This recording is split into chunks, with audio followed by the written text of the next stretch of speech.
Scotland's First Minister appeared on Good Morning Britain as the SNP's conference in Glasgow continues today. The 52-year-old presenter berated the SNP leader about targets she set for the health service in Scotland, asking her how many she had actually achieved. Ms. Sturgeon answered, "We set 8 difficult targets. I think one is being delivered right now."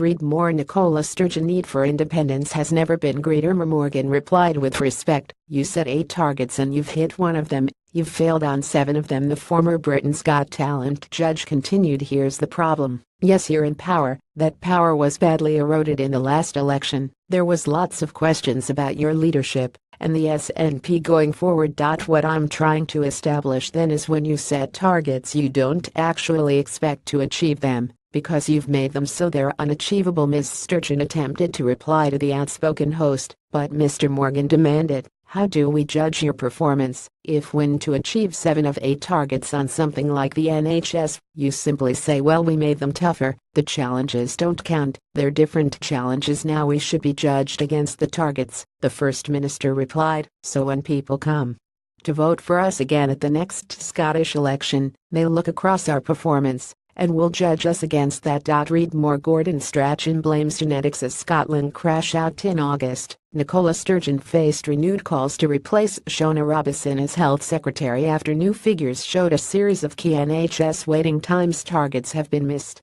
Statistics released by ISD Scotland showed a 10% fall in the last year in meeting the target for key diagnostic tests, including procedures to detect cancer. The Scottish Government has said patients should wait no longer than 6 weeks for 8 diagnostic tests, including MRI scans. Only 82.9% of patients waited less than 6 weeks in June, compared to 92.2% at the same time last year. Over the same period, the number of patients waiting more than 6 weeks has increased from 4,800 to 13,600. The Health Secretary said the Scottish Government will build on our earlier injection of funding to reduce waiting lists by providing the expert support to transform scheduled care and put the services on a sustainable footing for the future.